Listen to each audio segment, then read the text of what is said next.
Hoje nós vamos falar sobre... Só um momento, que a minha cachorra resolveu ficar no meu pé aqui e ela não me deixa chegar perto da cadeira. Vai, sai. Deixa eu ver aqui. Pronto. Hoje nós vamos falar sobre a segunda parte da vida de Lutero e é importante a gente perceber uma coisa. Eu comecei a fazer o slide aqui e quando eu vi, tinha muito assunto que ia ficar caindo pelos pedaços. Então eu preferi dividir em mais uma aula. A gente não vai ver hoje sobre os escritos de Lutero. Hoje nós vamos falar especificamente sobre o escrito principal. Algumas das suas, vamos dizer assim, ondulações, né, ali, até o momento da excomunhão de Martinho Lutero. Porque se a gente fosse falar tudo corrido, tem muita coisa que os impactos são muito grandes. Então, assim, o Lutero escrevia uma coisa a respeito de um assunto e isso tinha um impacto muito grande tanto no contexto alemão como no contexto do Sacro Império Romano Germânico. E aí tem alguns elementos que vale mais a pena a gente trabalhar com um pouco mais de tempo. Então, hoje a gente vai começar. Um abraço para quem me mandou um abraço, a Marília. Um abraço para o pessoal que está nos acompanhando aí. Hoje a gente vai começar falando sobre dando uma melhorada no conceito a respeito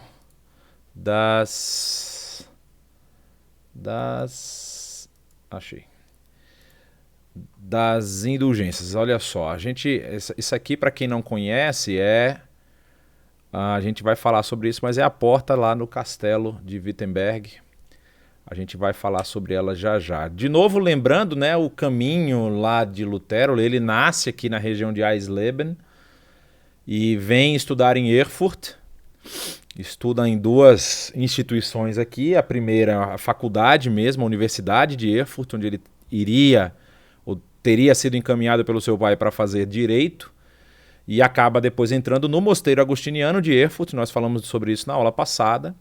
Quando ele conclui o seu curso, há uma nova universidade aqui em Wittenberg, aqui em cima. E nessa nova universidade de Wittenberg, o Lutero vai fazer lá o seu doutorado e depois se torna professor da própria universidade, acaba sendo um professor contratado aí da universidade. Então, a gente estava falando na aula passada sobre Tetzel, aqui a gente viu isso um pouco sobre a biografia dele, que era um frei dominicano, ele estudou em Leipzig, que está aqui, se eu não me engano, no mapa, a Leipzig aqui, ó, Leipzig, ele estuda nessa região, então ele conhece bem toda a região aqui, e ele vai caminhar, porque o arcebispo da região de Augsburg, é o chefe de todas as paróquias aqui da região. O arcebispo vai encarregar Johann Tetzel de ser o comissário das indulgências naquela região do território alemão. Então, ele vai viajar bastante e vai passar algumas vezes ali no período em que Lutero estava tanto estudando quanto ele já era professor em Wittenberg, fazendo aí a sua propaganda de venda das indulgências. Só para vocês olharem, ele vai falecer em 1519, Lutero obtém o título de doutor em 1512. E aí ele se torna professor e as 95 teses, que nós já vamos ver, são de 1517. Então você tem aí 5 anos de Lutero dando aula, pregando. A gente vai ver aí um pedaço da história dele. E aí tem uma igreja muito importante lá, que é a igreja de Santa Maria, a igreja na cidade de Wittenberg. Às vezes as pessoas confundem, a igreja do castelo não era a igreja principal ou a igreja de acesso da cidade, porque a igreja do castelo era quase que uma igreja de propriedade particular. A gente vai falar sobre isso já já. Então ele depois se tornou inquisidor da Polônia e da Saxônia, ele vai ser responsável pela Inquisição na Saxônia, só que a Inquisição na Saxônia sofre um revés muito grande, que é o fato de os príncipes eleitores alemães aderirem ao luteranismo. E aí, quando eles aderem ao luteranismo, eles não aceitam mais a autoridade da Igreja Católica, então os inquisidores não podem fazer muitas coisas ali naquela região, porque os próprios príncipes não permitiam, né? E aí ele é acusado de vender perdão completo contra pecados ainda não cometidos. A gente comentou isso sobre a história do cara lá em Leipzig, que ele vende para um empresário de Leipzig, e aí o empresário compra por um dinheiro muito grande, né, esse perdão dos pecados ainda não cometidos, que não era uma doutrina da Igreja Católica. Era uma doutrina além do que a Igreja Católica falava. E aí esse empresário, esse grande lorde lá da região, persegue ele e dá uma surra nele na estrada, quando ele estava indo para uma das cidades onde ele ia fazer o seu trabalho, e pega de volta todo o recurso. E aí fala para ele, não, o pecado futuro que eu estava querendo comprar era esse aqui, eu ia te bater e roubar o seu dinheiro. Então eu já estou perdoado porque eu já comprei a carta de perdão completa. Então, assim, são algumas coisas da história aí que são bem interessantes, bem peculiares. Aí o que acontece? O sistema de indulgências é algo que a gente precisa entender um pouco, porque para muita gente não faz muito sentido. Ou a gente tem um entendimento errado do que acontecia. Isso aqui foi extraído do site do Vaticano. Isso está dentro do que o site defende como doutrina da igreja, não é? Que está lá você tem que entrar lá nos arquivos do Vaticano e você consegue ler toda a doutrina do Vaticano e tudo mais, que a Igreja Católica defende. E aí quando chega na seção da indulgências, ela fala isso aqui: a doutrina e a prática das indulgências na igreja estão estreitamente ligadas aos efeitos do sacramento da penitência. E isso tem uma questão muito importante, porque uma das questões que Lutero brigava, Lutero não chegou a chutar a porta e dizer assim, acaba com essa palhaçada, não foi nada disso. Lutero, quando ele começa a se colocar em oposição ao sistema que estava vigente das indulgências, ele estava dizendo que o problema das indulgências era que ela estava dissociada de uma vida de penitência. Ou seja, estava dando oportunidade para as pessoas que possuíam recursos de programar os seus pecados, mais ou menos, né? Então, tipo assim, eu vou cometer um pecado ali e já vou comprar uma indulgência porque eu vou sair bem na fita. E aí Lutero as 95 teses vão versar em vários momentos sobre isso, sobre essa questão de que as pessoas estão... E aí ele começa a bater também num outro tema que era muito, muito comum das indulgências, que era a indulgência para as almas já no purgatório. Ou seja, como que uma alma no purgatório... Como que você vai ter certeza que uma alma do purgatório está... contrita, ou está arrependida, ou já tem o seu arrependimento perante Cristo e tudo mais. Então essas são as dificuldades que ele vai apontar. Então olha só o que diz lá o texto. O texto fala o seguinte, que a indulgência é a remissão perante Deus da pena temporal devida aos pecados cuja culpa já foi apagada. E aí a ideia é de que a culpa foi apagada em Cristo. E aí você tinha esse período aí dessa pena temporal que está envolvido também com a questão do purgatório, que é uma doutrina que os protestantes também não defendem. A remissão que o fiel devidamente disposto obtém em certas e determinadas condições pela ação da igreja, a qual, enquanto dispensadora da redenção, distribui e aplica por sua autoridade o tesouro das satisfações de Cristo e dos santos. A indulgência ela é parcial ou plenária, consoante liberta parcialmente ou na totalidade da pena temporal devida ao pecado.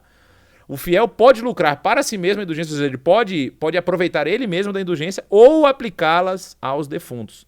Só para vocês saberem, isso aqui foi retirado essa semana do site do Vaticano, não é coisa antiga, isso é o que está lá hoje, é o que está no manual deles, no que eles acreditam, ou seja, no que eles defendem, é o que está no site do Vaticano. E aí, o que nós vamos ver? Essa foto é uma foto muito emblemática, porque essa é uma foto... Esse é o baú, na verdade é um dos baús que o Johann Tetzel utilizava nas cidades. Essa é uma relíquia que está na igreja de São Nicolau, na cidade de Göteborg, na Alemanha. Existe lá uma seção que você pode visitar, se você quiser e tal. Aí o que era o discurso, mais ou menos? Só para vocês terem uma noção. E o Tetzel, isso era uma das coisas que o Tetzel falava. Você não vai participar, mesmo com 1 centavo na compra dessa carta, que era a carta da indulgência, ela não vai lhe trazer dinheiro, mas sim uma alma imortal e divina, íntegra e segura no reino dos céus. Ou seja, ele estava garantindo para as pessoas que comprassem as cartas que elas já tinham a sua passagem para o céu definida. E isso era um problema para Lutero. Lutero vai lutar diretamente contra esse tipo de afirmação. Essa segunda frase também é atribuída a Tetzel, mas não é confirmado que ele falava isso, que é aquela: tão logo a moeda tilintar no cofre, uma alma é impulsionada para fora do purgatório. Isso era uma frase comum dos vendedores de indulgências. Provavelmente Tetzel também falou isso, mas não era uma frase dele, era uma frase que era como se fosse um mote, né? Um canto que eles faziam lá para poder convencer o pessoal a respeito aí das indulgências. E aí nós temos essa figura muito importante, que a gente acabou não falando muito, mas que vai ser importantíssimo para o que vai acontecer a partir de agora. Então você tem esse sistema de indulgências montado, eles estão lá vendendo, e um dos grandes problemas que Lutero vai enfrentar, e ele escreve contra isso nas suas 95 teses, é justamente a situação de pobreza e miséria que muitos cidadãos do Império estavam passando, né? Vocês precisam lembrar uma coisa: a gente falou na aula passada sobre o avanço dos árabes turcos na região do leste europeu, e eles estavam subindo, conquistaram a região dos Balcãs e já estavam passando para a região ali da Áustria e tudo mais. E havia esse sentimento desesperador aí de conquista dos árabes. Os árabes já tinham conquistado a Península Ibérica num período, depois foram expulsos por Carlos Martel e depois foram sendo rechaçados cada vez mais até a Península Ibérica ser reconquistada. Mas havia esse sentimento de desespero, né?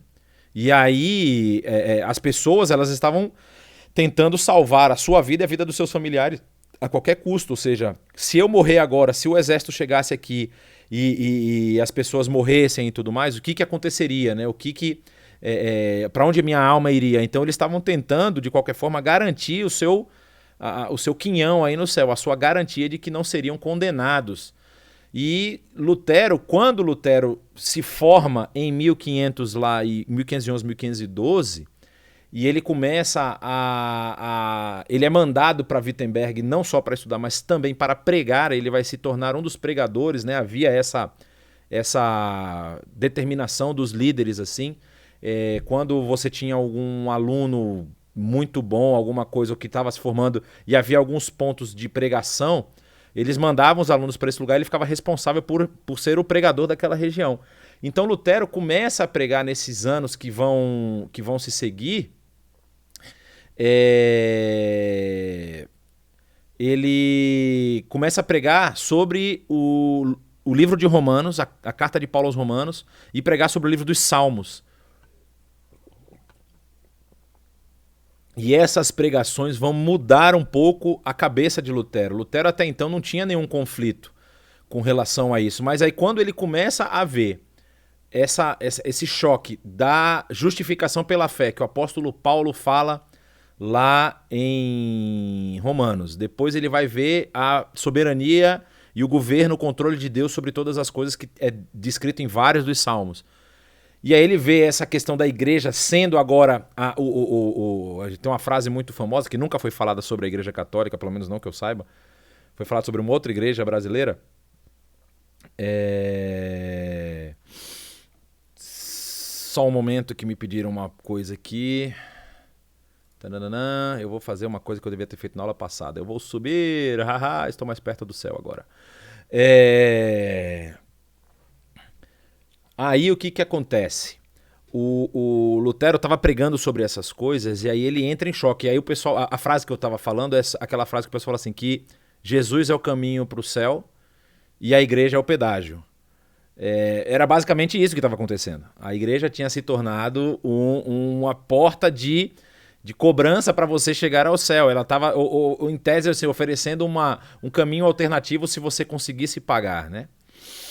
E aí, quando Lutero começa a pregar e começa a ver que a teologia que ele estava aprendendo tanto dos sermões como dos seus estudos não batia com essa teologia, a figura desse homem aí é muito importante. Muitas pessoas dizem que ele se converte ao luteranismo, ou seja, se torna protestante. É uma discussão até hoje. Dizem que no seu leito de morte ele pratica a comunhão luterana, que era a comunhão com pão e vinho. A gente depois vai falar sobre isso. Isso era uma das questões que Lutero também vai entrar em conflito com a igreja. Porque a igreja ela não tinha comunhão para todos do pão e do vinho. Ela só tinha comunhão para os sacerdotes, né? Os padres e tudo mais. O laicato, que são os seguidores, eles não é uma doutrina muito complicada isso aqui, que eu não quero entrar demais na doutrina da Igreja Católica, mas é como se o laicato não fizesse parte da igreja. Eles acompanham a igreja e têm a chance de se salvar no purgatório. E aí os sacerdotes, esses sim são a igreja e eles participam da ceia, do sacramento da ceia com pão e vinho. E Lutero ficava assim, mas por que as pessoas também não podem participar, né? Aí vai entrar, a briga vai só crescer. Então, o que o Frederico qual a importância dele? Ele funda em 1502 a Universidade de Wittenberg. Então, quando Lutero entra na universidade, que é depois lá de 1507, desculpa. 1507 é quando ele vai ser levado para a Universidade de Wittenberg. Então já tem 5 anos a universidade, e a universidade tem os seus professores, a universidade é uma universidade católica. Lutero vai lá estudar, em 1512 ele obtém o título de doutor em teologia e se torna professor dessa universidade. Só que olha que interessante, a igreja do castelo, havia o castelo de Wittenberg, que era onde morava o Frederico o Sábio, e ele construiu uma igreja anexa a esse castelo, que era uma igreja particular, era uma igreja da família, vamos dizer assim. Era uma igreja que abria em poucos eventos, por exemplo, os casamentos da família ela abria, batizados ela abria, e abria em alguns momentos do ano para a peregrinação, vamos dizer. Porque, olha só, esse Frederico ele era um colecionador de relíquias, e em 1518, seu inventário já incluía, olha que legal, ele incluía um polegar de Santa Ana, que ele conseguiu adquirir, incluía o polegar de Santa Ana, incluía um galho da sarça ardente de Moisés, estava até aquele momento estava pegando fogo, feno da manjedoura sagrada e leite da Virgem Maria. Esses eram talvez os itens mais... vamos dizer assim, mais valiosos que ele pudesse ter lá. Mas no total, ele chegou a ter 19 mil relíquias nessa igreja, a igreja do castelo. E elas produziam um total de 128 mil anos de indulgências. E, ao contrário do que muita gente pensa, ele não teve tanto contato com Lutero assim. Lutero escreve muito pouco sobre ele, muito pouco. E... ele vai ser sucedido por João da Saxônia, que vai ser o novo príncipe eleitor da Saxônia, que torna a igreja luterana a igreja oficial do território da Saxônia.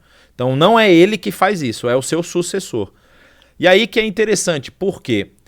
Porque a igreja do castelo é essa foto que vocês estão vendo aqui. Ó. O castelo está aqui para o lado direito, aqui é como se fosse uma abadia que é anexa ao castelo, e aqui... você sai, tem uma área que você entra diretamente na parte superior do castelo, que era onde os lords ficavam, os nobres ficavam.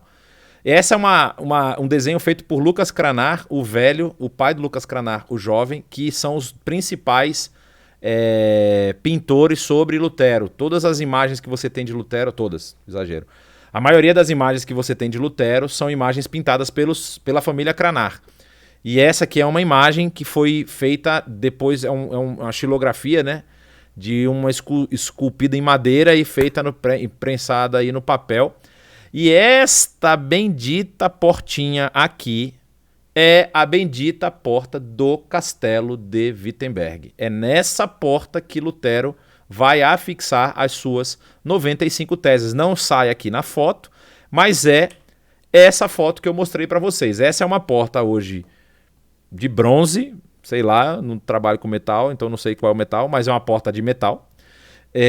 que está escrita. Essa é uma porta em homenagem. A porta original era uma porta de madeira, obviamente ela não suportou ao tempo. E ela foi substituída por essa porta em homenagem. E aqui estão as 95 teses de Lutero em latim, escritas em latim, estão aí em alto relevo nessa porta, que pode ser visitada até os dias de hoje. E aí o que vem a questão das 95 teses. Por quê? Porque Lutero, ele não vai fazer teses com a faca entre os dentes. Lutero, ele não vai chegar para o racha, é isso que a gente precisa entender. Isso vai progredir, existe uma progressão. Então olha só o que o Alexander Martins Viana escreve sobre as 95 teses. As 95 teses foram afixadas na porta do castelo de Wittenberg em 31 de outubro de 1517. Se este ato, recorrentemente celebrado como fundador da reforma luterana, realmente aconteceu, não teria em si mesmo nada de excepcional. Por quê? Eu vou parar aqui para vocês entenderem. Existe uma grande suspeita de que isso não tenha ocorrido. De que Lutero não tenha feito nada disso. Isso é mais uma questão teatral posterior que as pessoas atribuíram a Lutero. Só que isso, se ocorreu, não teria nenhum fator fora de série em si. Por quê? Olha o que ele vai falar. Na verdade, isso era um modo costumeiro de se anunciar uma disputa ou uma justa teológica entre os doutos de Wittenberg. Ou seja, quando você tinha um tema, um assunto que você queria tratar, você ia na porta do castelo ou você ia na porta da universidade e pregava as 95 teses. É possível, inclusive, que não tenha sido apenas na porta do castelo que Lutero tenha pregado. Ele pode também ter pregado na porta da universidade. Existe essa possibilidade. Portanto, não se tratava de uma ação que deveria ter uma conotação individual, visto que as disputas eram debates que envolviam professores e estudantes. Isso explica o fato de Lutero pedir para aqueles que não pudessem se fazer presentes à disputa que, ao menos, enviassem as suas opiniões por escrito para serem lidas. Afinal, segundo as regras da eloquência, as teses deveriam ser vistas como pontos a ser debatidos e não eram não eram frases cabais, assim, eu estou escrevendo, como, por exemplo, havia como o poder que era pertencente às frases papais, ou seja, as bulas papais eram tratadas como texto oficial, texto quase que intocável, né? Então, assim, Lutero faz isso e aparentemente não é a sua intenção inicial causar toda essa ruptura que acaba acontecendo no período, né? Então nós vamos ver aqui uma questão bastante interessante. Olha só.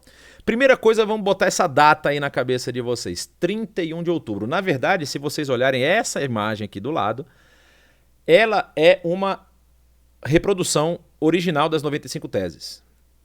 Ela é uma relíquia. Está hoje no museu lá em algum lugar na Alemanha, que eu me esqueci o nome do museu. Mas o que é interessante?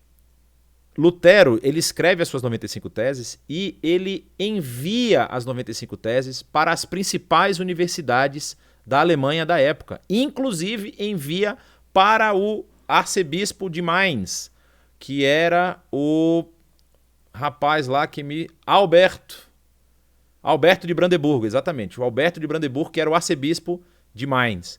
E ele envia, inclusive, para o arcebispo, como líder da região, pedindo que ele se posicionasse. Coisa que ele não faz. A gente vai ver isso mais para frente. Mas por que 31 de outubro de 1517? Era a véspera do dia de Todos os Santos, que acontece em 1º de novembro. E era o dia de visitação à igreja do castelo. Porque, como a gente já falou, havia lá as relíquias. E se você pagasse para ver as relíquias, você estava, em tese, contribuindo para a sua salvação, porque era uma forma de indulgência.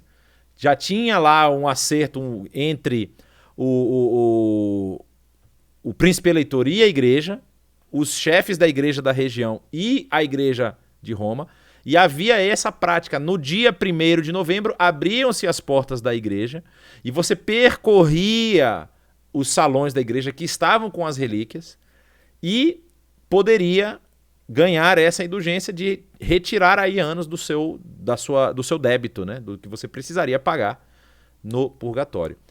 E aí o que acontece? Quando ele faz isso no dia 31 de outubro, ele já faz pensando no público que passaria lá no dia 1º de novembro. Só que ele escreve elas em latim.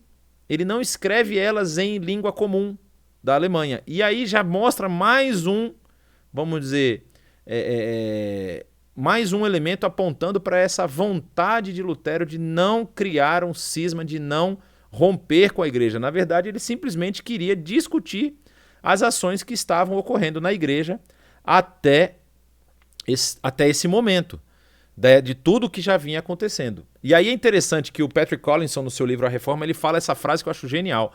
O que aconteceu em 31 de outubro de 1517 foi comparado a um homem que tateia subindo a torre de uma igreja no escuro, pendurado a uma corda, até perceber que está tocando o sino que acorda a cidade inteira. Ou seja, Lutero não estava preocupado se ele ia causar um movimento, um mega movimento. Ele simplesmente falou, gente, ó, tem essas situações aqui que eu acho que a gente precisava discutir.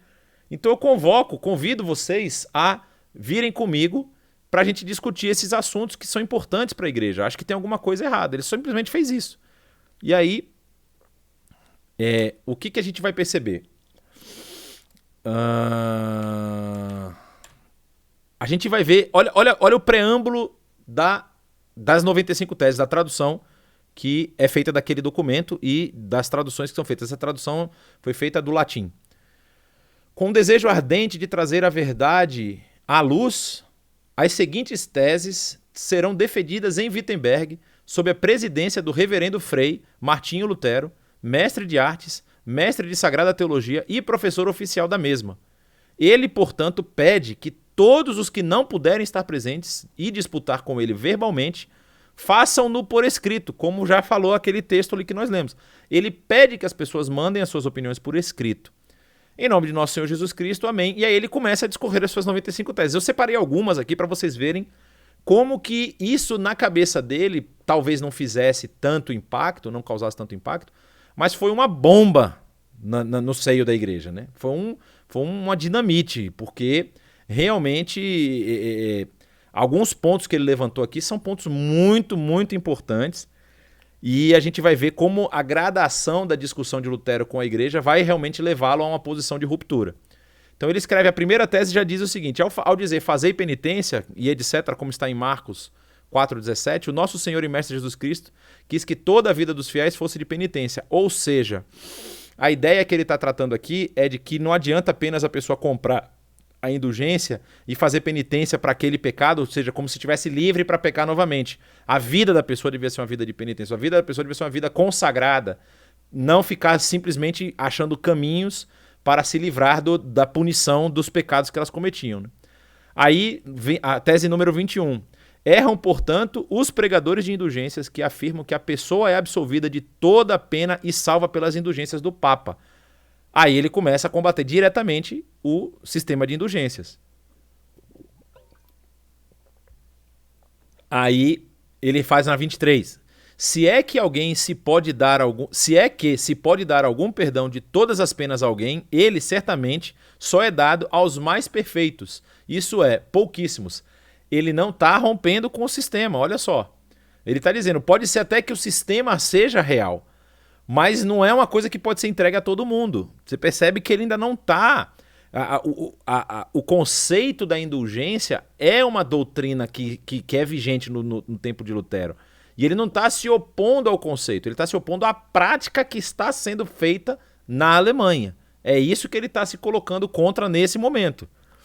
Por isso, a maior parte do povo está sendo necessariamente ludibriada por essa magnífica e indistinta promessa de absolvição de pena, batendo de frente com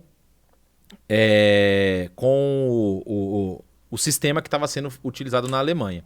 Temos mais, número 27. Pregam doutrina mundana os que dizem que, tão logo tilintar a moeda lançada no caixa, a alma sairá voando do purgatório para o céu, que é aquela tese que era pregada muito ali na região. 28. Certo é que, ao tilintar, a moeda na caixa pode aumentar o lucro e a cobiça. A intercessão da igreja, porém, depende apenas da vontade de Deus. Serão condenados em eternidade, a tese 32, juntamente com seus mestres, aqueles que se julgam seguros de sua salvação através da carta de indulgências. Aí ele criticando as pessoas que estavam comprando as indulgências. E aí ele fala na 50, deve-se ensinar aos cristãos que, se o Papa soubesse das exações dos pregadores de indulgências, preferiria reduzir a cinzas a Basílica de São Pedro, a edificá-la com a pele, a carne e os ossos das suas ovelhas. No 51, deve-se ensinar aos cristãos que o Papa estaria disposto, como é seu dever, a dar do seu dinheiro àqueles muitos de quem alguns pregadores de indulgências extorquem ardilosamente o dinheiro, mesmo que para isso fosse necessário vender a Basílica de São Pedro. Vocês percebem que Lutero está indo num caminho de oposição ao sistema. E aí qual é o grande problema aqui em tudo isso, né? Teologicamente, Lutero ele pode até ser, vamos dizer assim, contestado. O grande problema de tudo isso, vocês só viram algumas, são 95, né? Nós chegamos aqui mais ou menos a ver umas 8. O grande problema de tudo isso que Lutero está falando é que isso vai bater diretamente num elemento que é extremamente importante para a igreja naquele momento. Como ele vai falar aqui da Basílica de São Pedro, ele visita Roma, ele vai a Roma no período da sua formação e fica abismado, a gente falou sobre isso na aula passada, que ele fica abismado com as liberdades que a igreja de Roma estava vivendo naquele momento, mas ele sabe que esse recurso que está sendo levantado para a finalização da Basílica de São Pedro. E aí ele começa a colocar em xeque justamente esse fluxo de caixa, esse dinheiro. Então quando ele fala assim, olha, se o Papa soubesse o que está acontecendo aqui, ele venderia a Basílica para poder dar dinheiro para os fiéis aqui, peraí, tá mexendo no bolso. Isso aqui é um problema, porque ele vai acabar cortando o recurso que a gente precisa para poder erguer essa basílica. E aí, nesse momento, começa a bater, vamos dizer assim, um certo desespero nos padres, nos chefes da igreja daquela região. E aí, o que a gente vai ver? A resposta da igreja, ela é uma resposta muito fraca no início. Só que ela vai ganhando corpo e vai ganhando força. Então o que a gente vai perceber? O Papa Leão é o Papa do período de Lutero, é o Papa que recebe a responsabilidade de responder às 95 teses. E aí o Papa ele faz pouco caso nisso. Quando chega essas 95 teses chegam para ele, ele faz pouco caso e ele afirma que Lutero era um alemão bêbado que estava escrevendo as teses e que quando ele tivesse sóbrio ele mudaria de opinião. Isso era comum, vamos dizer assim, alemão e bebida não tá muito longe uma coisa da outra, né? E havia uma outra noção de que, na verdade, isso não era um problema da igreja, era um problema de disputa teológica entre os dominicanos e os agostinianos. Ou seja, os agostinianos estavam debatendo com os dominicanos alguns assuntos e a igreja não precisava se preocupar porque eles iam se resolver. Aí o que acontece? O Papa elege Silvestro Mazzolini, que era um teólogo dominicano, para refutar as teses. E ele vai lá, academicamente, de acordo com os escritos da igreja, e refuta as 95 teses. E aí ele faz uma acusação muito grave contra Lutero. Ele acusa Lutero de estar deturpando a doutrina da igreja, inclusive acusa de heresia. Isso em 1517 ainda. 1518 ainda. E aí o Papa convoca Lutero para se explicar em Roma, depois dessa análise feita por Silvestro Mazzolini. Mas aí entra de novo a figura do grande Frederico, porque o Frederico meio que se afeiçoou e gostou demais do seu professor ali. A universidade estava ganhando fama, né? A Universidade de Wittenberg, nesse período, quando Lutero já escreve as teses e no período que ele está fazendo os seus sermões, muitos alunos querem estudar em Wittenberg, porque eles acham que o nível está muito bom. E aí ele fica com medo de perder o seu professor principal e fala assim, não, peraí, por que ele não é julgado aqui em Augsburgo? Augsburgo é um pouco ao norte de Wittenberg. Então, ele não quer que Lutero saia dali da região, porque ele fica com medo, óbvio, ele conhece a história dos outros reformadores, fala, traz alguém da igreja para julgar aqui. A igreja manda o cardeal Cayetan. Só que o cardeal Caetano é tão explosivo quanto Lutero. E aí é óbvio que você bota Lutero de um lado e um cara explosivo do outro, a discussão, o que os historiadores falam é que a discussão virou uma competição de quem gritava mais alto. Um gritando com o outro. E o Caetano, como sendo o responsável ou o emissário da igreja, queria prender Lutero já em 1518. Mas Frederico III também dissuade ele, para ele não prender.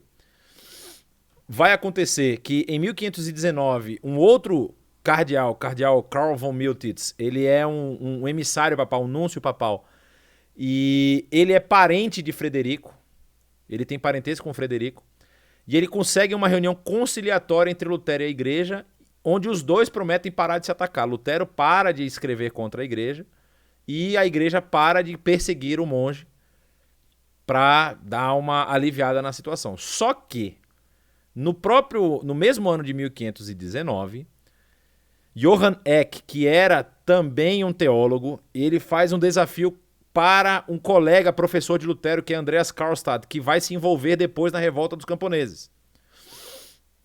E o Johann Eck era professor em Leipzig, e ele convoca Andreas Karlstadt porque Andreas Karlstadt já está defendendo as posições de Lutero nesse momento.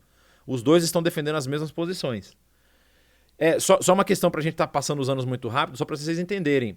Nesse período, Lutero escreve outras coisas, algumas respostas, ele é consultado em algumas questões e ele responde. E ele como é que eu diria, enviado para alguns lugares para defender as suas posições. Por exemplo, em 1518, ele é enviado para Heidelberg, para um concílio dos agostinianos. E ele lá vai falar sobre o tema Mateus capítulo 5, se eu não estou enganado. E lá quem o assiste é sumiu o nome dele, mas eu vou lembrar. Martin Butzer. Martin Butzer. E ele ouve as ideias de Lutero lá em Heidelberg, nesse encontro agostiniano, e é esse encontro que causa também uma mudança na teologia de Martin Butzer, que vai ter um papel fundamental na história de João Calvino. Nós vamos falar sobre isso mais pra frente. Mas para você ver como as histórias estão interligadas, né?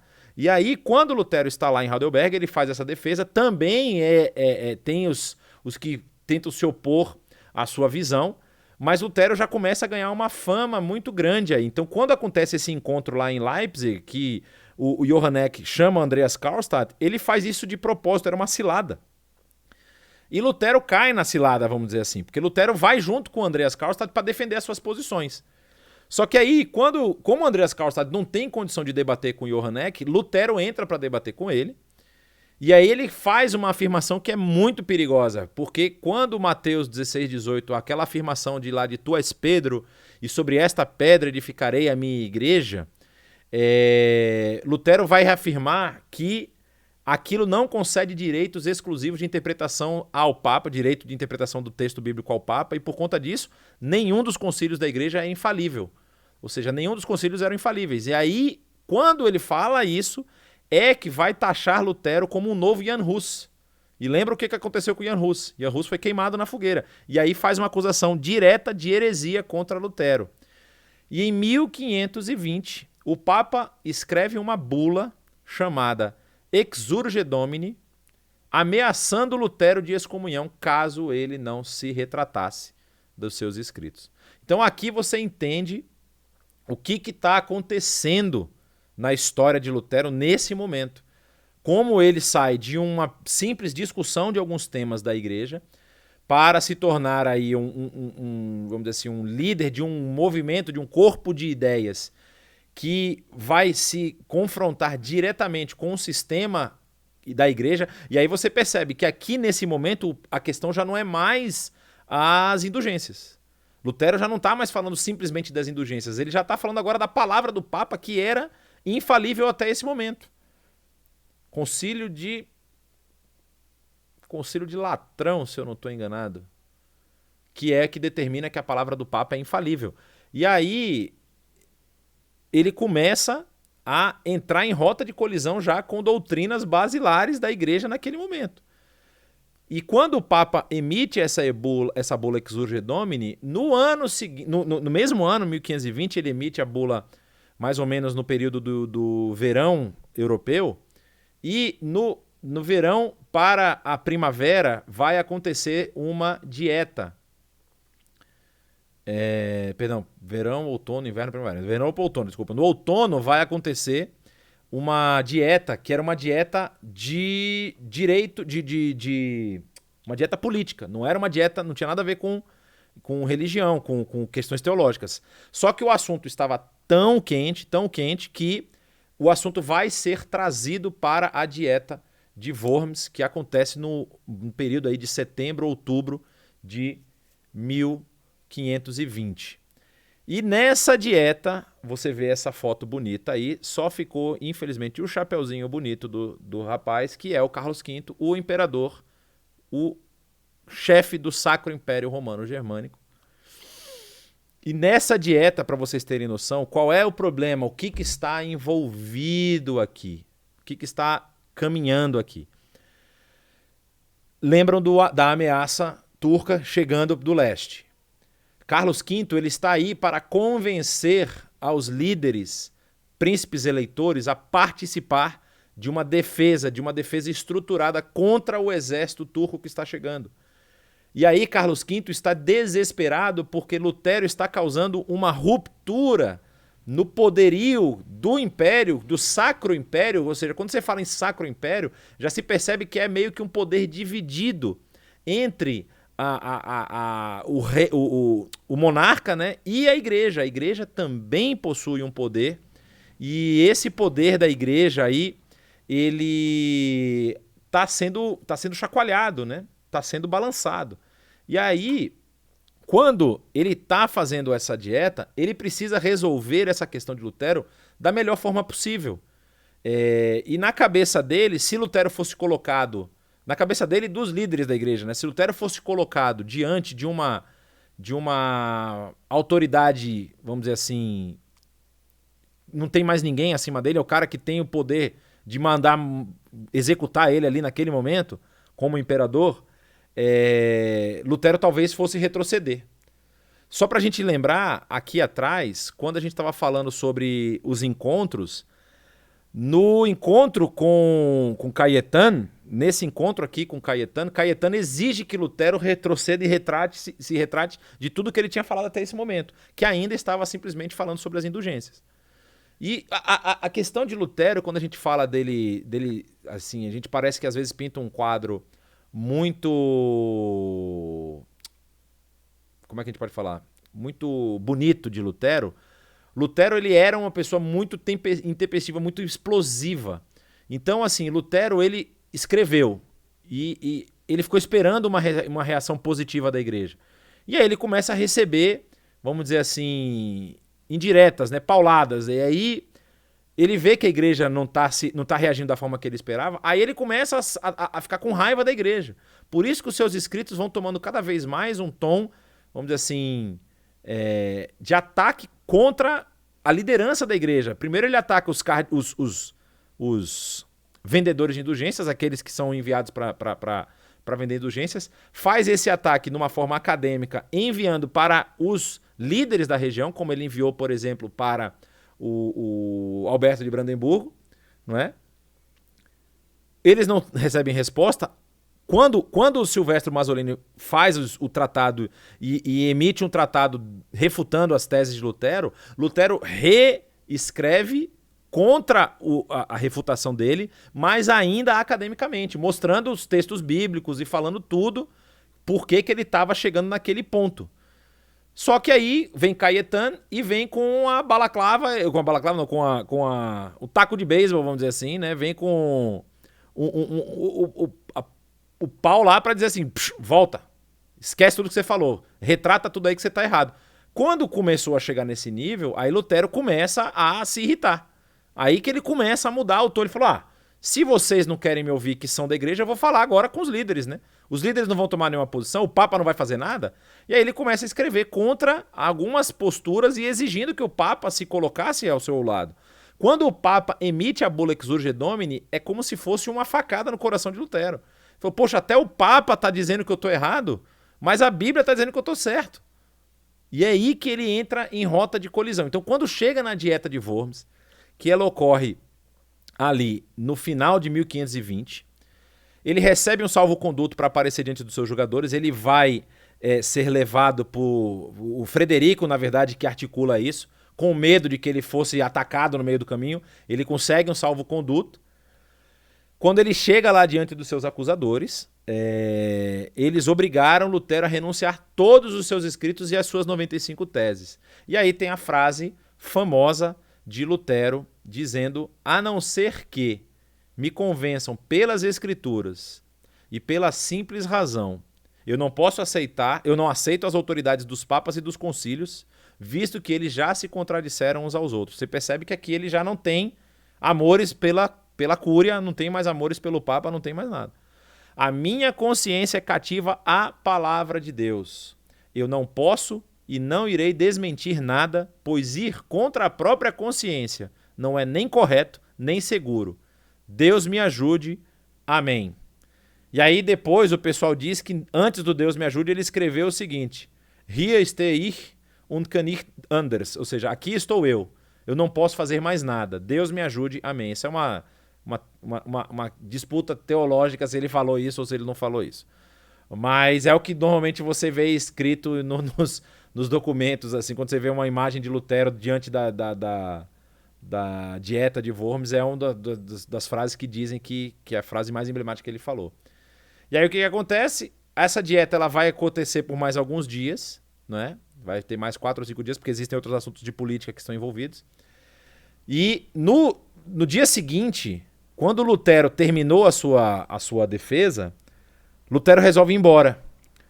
E ele resolve ir embora porque ele fala que ninguém vai, não vão querer me ouvir, eu tô numa posição,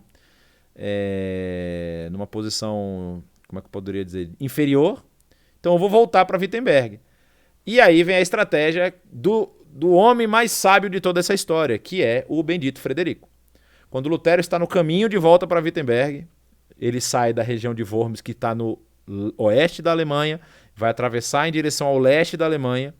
No meio do caminho, o Frederico sequestra Lutero e leva Lutero para esse castelo de Wartburg, castelo onde Lutero vai ficar nos próximos aí praticamente 12 meses enclausurado, mas não fica, porque ele dá uma fugida, mas a gente vai explicar isso na próxima aula.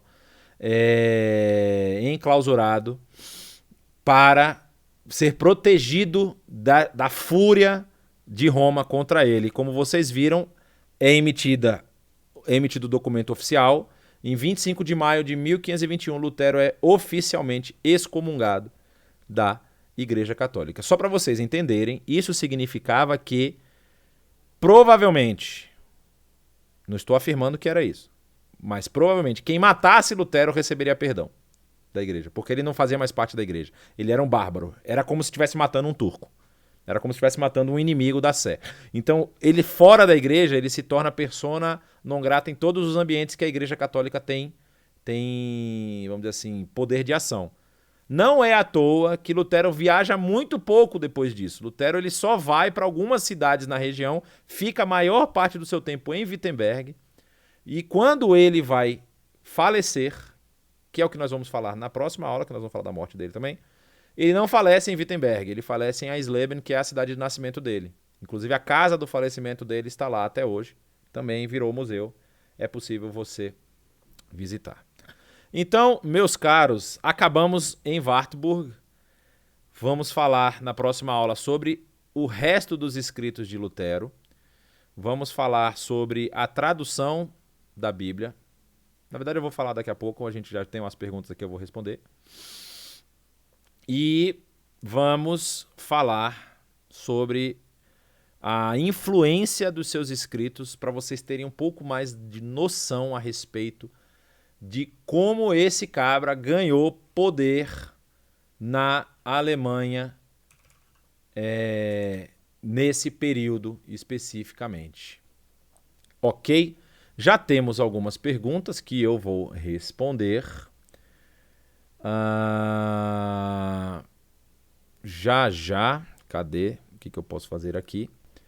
Reforma. Ah, tá. Tudo bem. Não era isso que eu queria fazer. Eu queria fechar aqui. Não. Ok. Aqui estou eu. Tela cheia.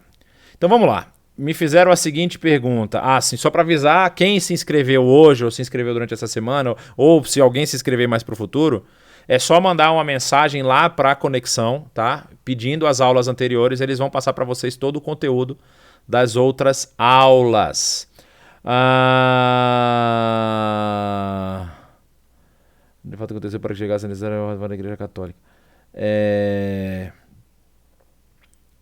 Infelizmente, penso que queremos que tomar uma reforma. Isso é um tema muito interessante, falando assim, que infelizmente, penso que teríamos atualmente que ter uma reforma entre os evangélicos também, ou no que se afirma hoje serem evangélicos. Um dos conceitos muito importantes da reforma é o conceito do livre acesso, não é?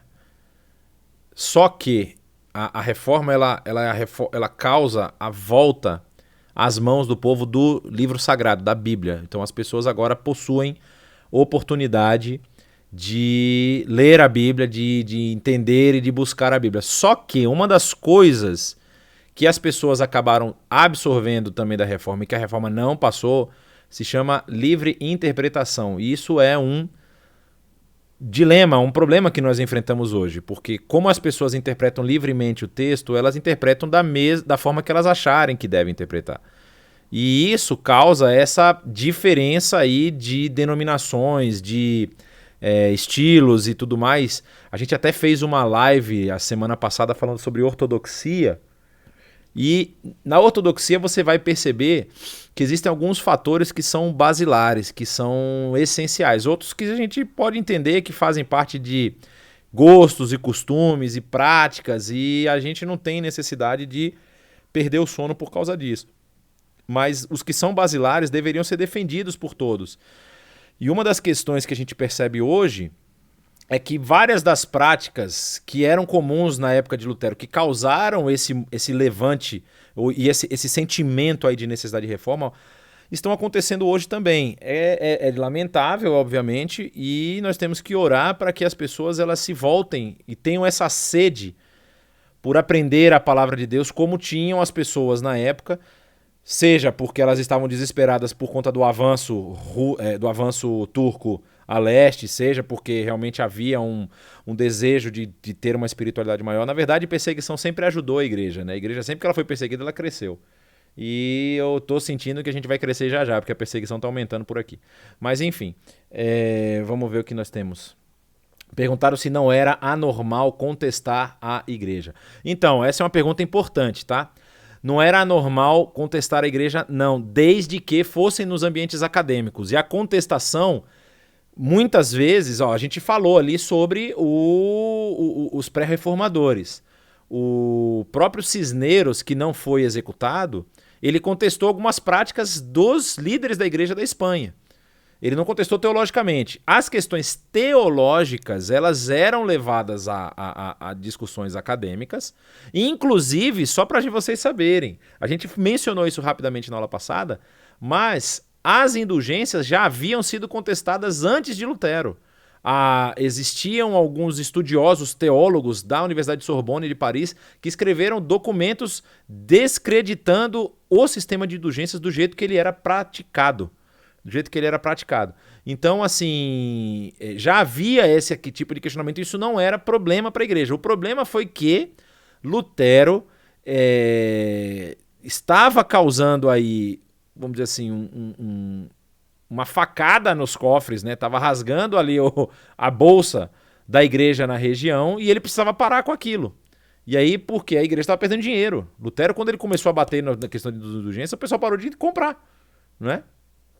E aí isso se tornou um problema para a igreja. Só que quando Lutero vai esperando uma resposta oficial, e a resposta oficial que vem do Papa é que se ele não se retratar ele vai ser excomungado, sem ao menos apresentar a bula. É interessante, se você quiser buscar, a bula chama Exsurge Domini, vocês vão receber Na verdade, eu vou fazer o seguinte, eu vou colocar nesse documento de hoje aqui, que eu vou mandar para vocês, da aula, os dois. Eu vou botar as 95 teses e a bula Exurge Domini. A bula não se retrata com relação aos 95 teses. Ela simplesmente aponta algumas das teses que ela considera erradas, ou seja, assim, ó, Lutero falou isso aqui, eu considero errado. Lutero falou isso aqui, eu considero errado. Mas não colocou nenhuma resposta oficial. Quando acontece isso, Lutero, ele fala, pô, então eles não estão nem afim de uma discussão que vai trazer benefícios para a própria igreja. E aí ele se frustra ao ponto de chegar diante do rei Carlos V e não conseguir se retratar a frase que nós vimos lá, né?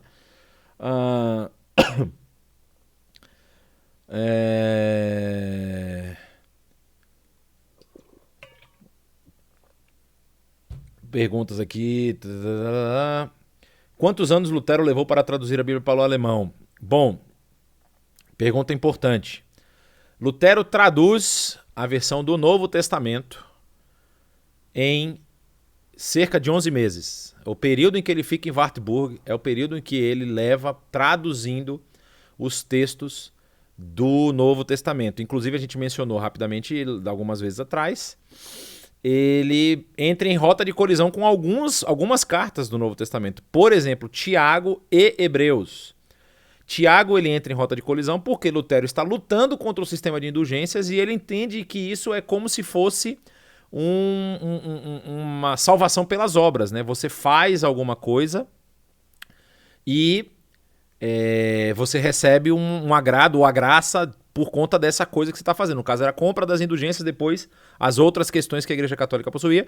Lutero entra em rota de colisão porque Tiago vai falar sobre a fé sem obra ser morta. Então ele acha que aquela carta não deveria estar dentro do texto bíblico, porém depois ele se retrata e coloca ela, fica com o cânon completo. A Bíblia luterana ela é completa, possui sim os 27 livros do Novo Testamento.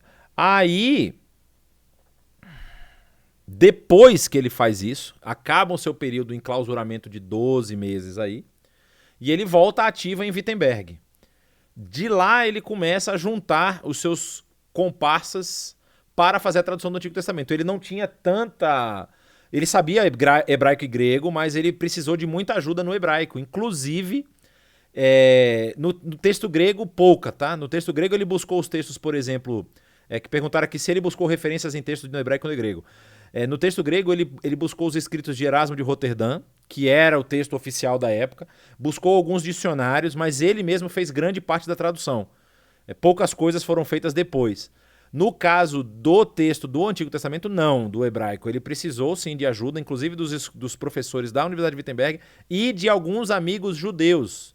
Ele teve apoio de amigos judeus que sabiam o hebraico e ele ia... É interessante que a história dele conta que ele ia no açougue, por exemplo, no açougue judaico, para descobrir como que ele poderia traduzir um termo para o alemão de uma palavra no hebraico. Então, por exemplo, havia lá aquelas partes que eram oferecidas em sacrifício e ele não sabia como traduzir isso para o alemão. Aí ele ia lá e conversava com os judeus para poder saber como seria a melhor tradução daquele pedaço do boi, né? Da parte do costela, costela é fácil, mas sei lá, aquela parte das gorduras, das vísceras que eram oferecidas e tudo mais. Ele fazia isso para poder melhorar a sua tradução. Ele queria fazer uma tradução mais perfeita possível. Aí a tradução do hebraico demora bastante. Se eu não me engano, são 12 anos que ele demora traduzindo. Deixa eu só conferir essa informação aqui.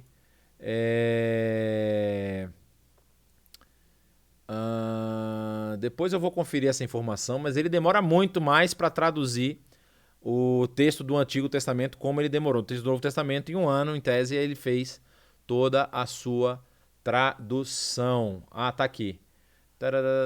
Traduziu o Testamento. Em 1522 ele traduz o Novo Testamento. E ele termina... Olha aí, ó.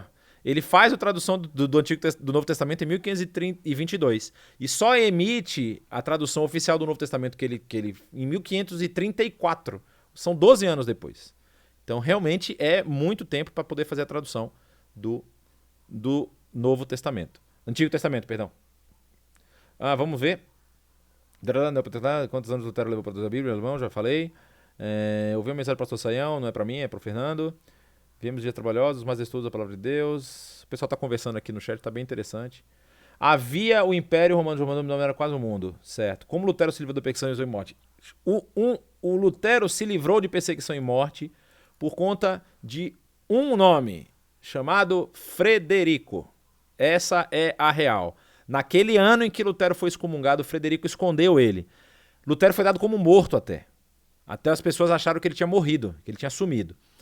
Como Frederico, por isso que o nome Frederico Sábio, né? Porque ele foi muito sagaz, eu acho que até obra do Espírito Santo, é claro, e conseguiu proteger Lutero no período de maior, vamos dizer assim, perigo para a vida dele. E aí, quando passa esse ano, as ideias de Lutero já estavam espalhadas, gente, em tudo quanto é canto. Lutero já tinha bombado, vamos dizer assim. Ele estava sendo lido, ele estava sendo...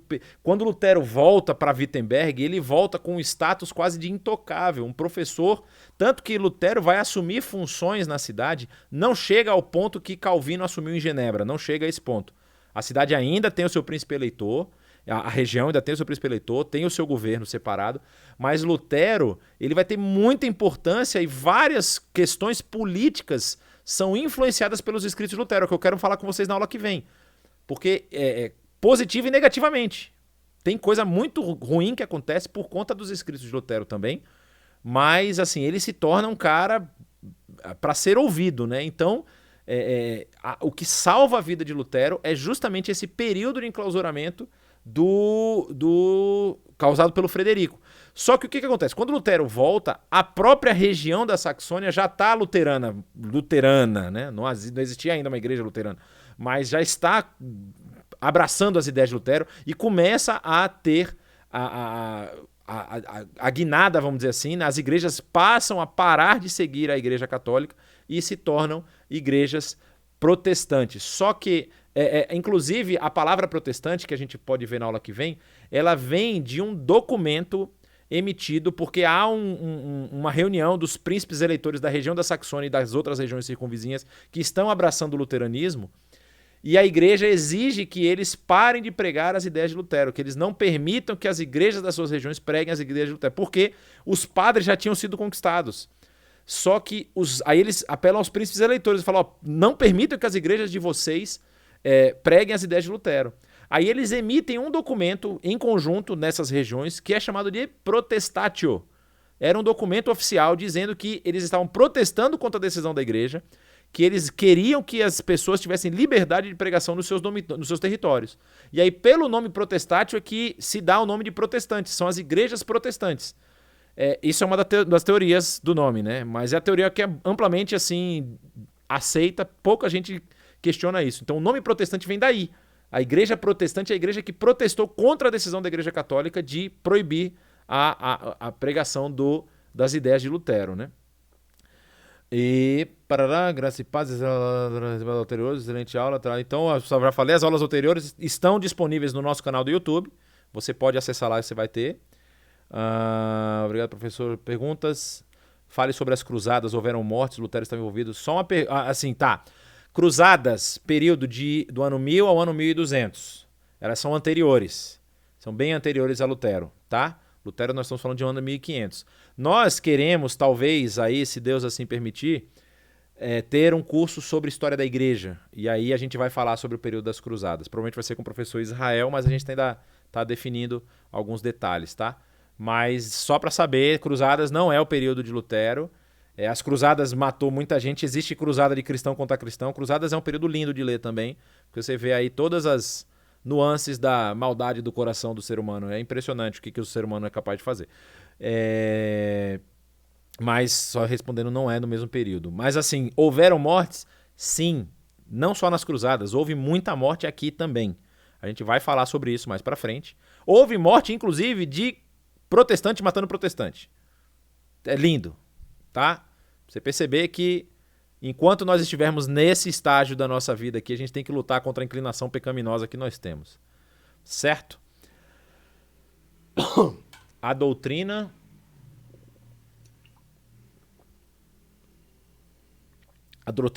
do direito divino dos reis foi impactada pela reforma protestante ou não?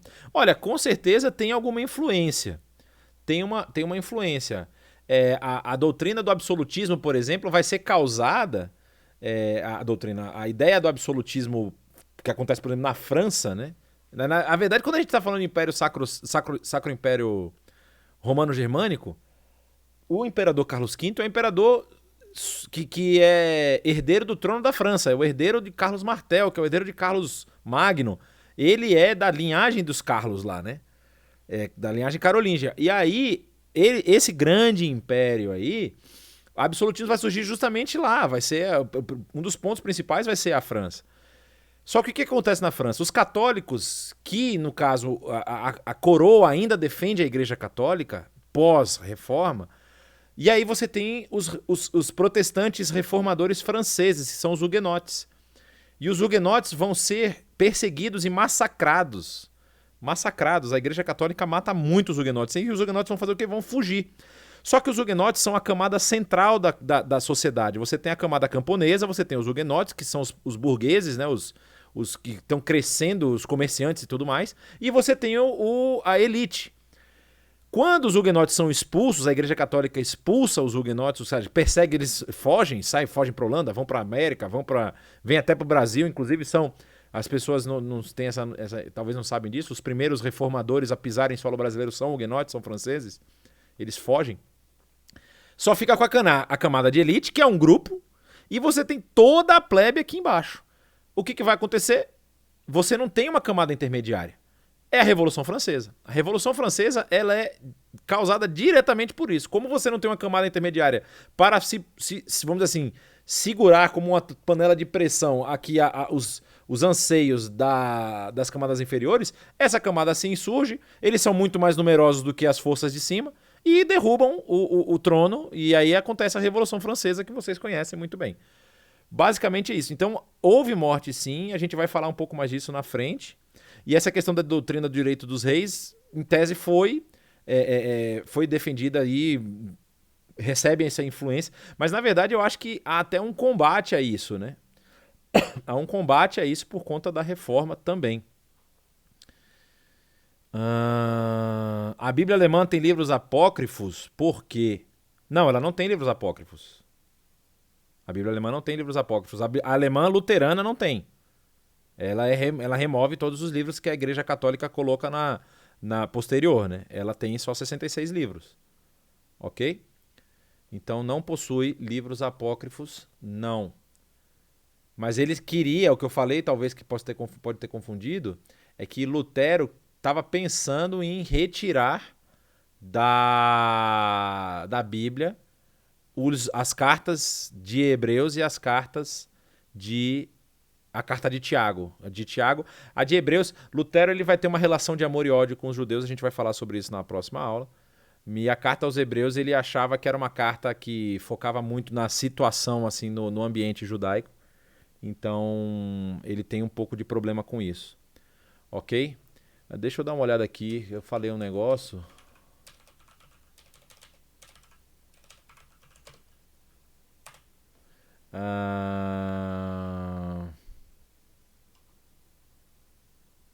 Ele escreve a sua Bíblia...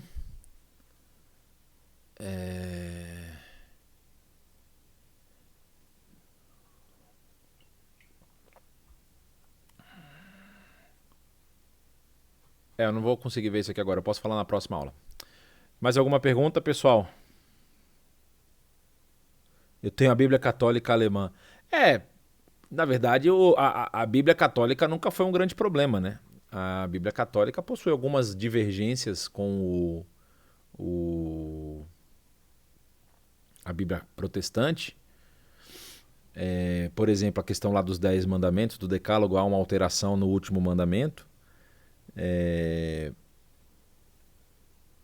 Mas ela é a Bíblia, o texto dela é o texto dos Receptos é o texto que é o texto que a gente utilizou muito tempo para a tradução de várias Bíblias que a gente tem no português, para vocês terem uma ideia. A Bíblia, a tradução feita por João Ferreira de Almeida, que era um padre, né? Ela é feita em cima do texto dos Receptos, que é o texto de Erasmo de Roterdã. Outras Bíblias mais modernas, por exemplo, se eu não me engano, a NVI, ela utiliza o texto Receptos, mas ela também utiliza o texto do Codex de Leningrado. E eu precisava até ver com o Saião isso, ele me falou uma vez, eu não me lembro. Mas a Bíblia Hebraica Stuttgartense, por exemplo, que ela é um compêndio desses melhores textos, né?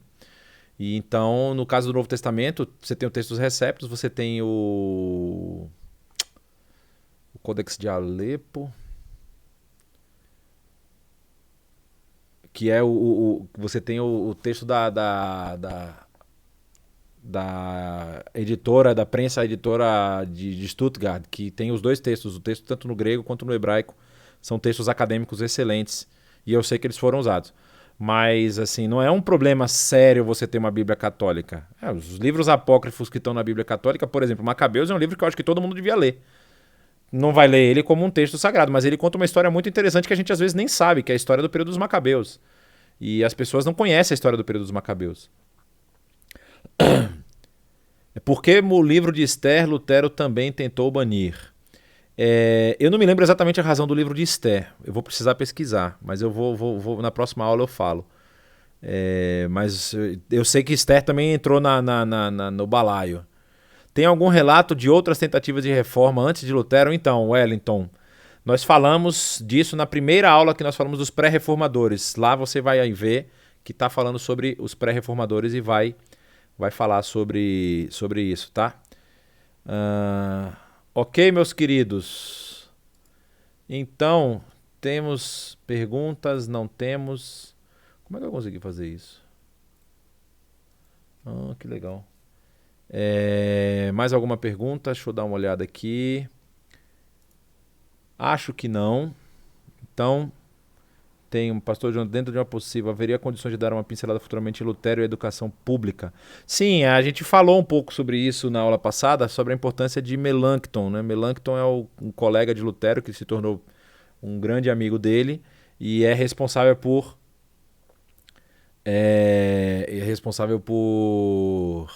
sistematizar basicamente várias partes do estudo de Lutero.